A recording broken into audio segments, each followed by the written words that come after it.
안녕하십니까. 글로벌 모니터 안근모 편집장입니다. 국제금융시장의 최신 이슈를 시각적으로 한눈에 휙둘러보는 휙 서비스입니다. 오늘은 먼저 미국의 코로나 바이러스 확진자 수가 다시 급증하고 있다는 소식부터 전해드리겠습니다.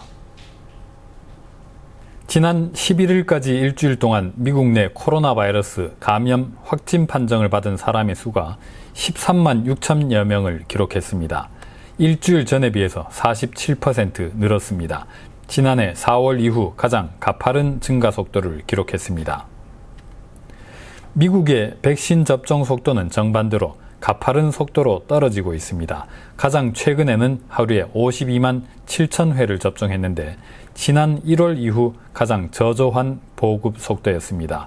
이런 식이라면 미국 국민 75%를 백신이 커버하기까지 앞으로도 9달이 더 걸릴 거라고 합니다. 앤서니 파우치 미국 국립알레르기 전염병 연구소 소장은 지난 주말 방송 인터뷰에서 이념적인 경직성 때문에 사람들이 접종받기를 꺼리는 것 같다고 말했습니다. 팬데믹 발발 시작 때부터 이 이념적인 분열이 문제가 되어왔다면서 우리는 필요 이상으로 많은 백신을 갖고 있다. 아주 화가 나는 상황이다 라고 토로했습니다.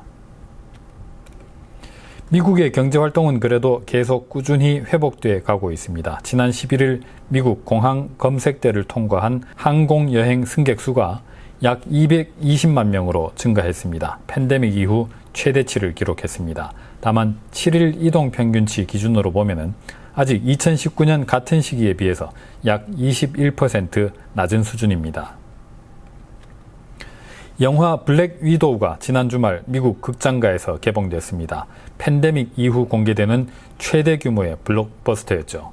그런데 극장 체인 주식들은 밤사이에 뚝 떨어졌습니다. 이 차트는 AMC 엔터테인먼트 주식인데 8% 가까이 하락했습니다.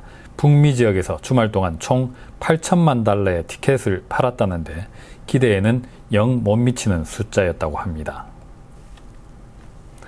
반면에 이 영화를 제작한 디즈니 주가는 이렇게 4% 넘게 뛰었습니다. 디즈니는 온라인 스트리밍 서비스 디즈니 플러스에 별도로 $30를 받고 개봉을 했는데 여기에서만 무려 6천만 달러를 벌었다고 합니다. 미국, 캐나다 극장들 다 합한 것에 거의 맞먹는 스트리밍 매출이었습니다.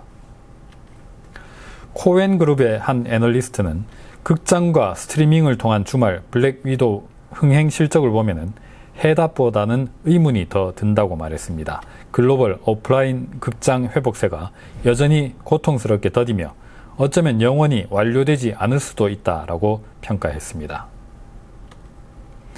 팬데믹 쇼크는 이렇게 사람들의 행태, 경제활동에 굉장히 큰 변화를 불러일으켰습니다. 그런 점에서 이번 주 목요일에 발표될 예정인 중국의 6월 소매 판매와 산업 생산 지표는 주목할 만하겠습니다. 이 그래프에서 보시듯이 노란색 선 소매 판매 증가율은 굉장히 가파른 속도로 둔화하고 있습니다. 작년 팬데믹 침체가 워낙 깊었기 때문에 기저효과가 큰데도 불구하고 이런 모양입니다. 반면에 산업 생산은 상대적으로 둔화 속도가 완만합니다. 팬데믹을 가장 먼저 극복했다는 중국에서도 서비스 소비가 여전히 부진하다는 것을 보여줍니다. 이런 대조적인 흐름, 굉장히 취약한 소비와 서비스업 활동은 최근에 발표된 중국의 차이신 PMI에서도 두드러지게 확인된 바가 있습니다. 흰색 선 제조업 PMI가 완만하게 하락하고 있는 반면에 노란색 선 서비스업 PMI는 기준선 50을 곧 뚫고 내려갈 기세로 지난달에 뚝 떨어지고 말았습니다.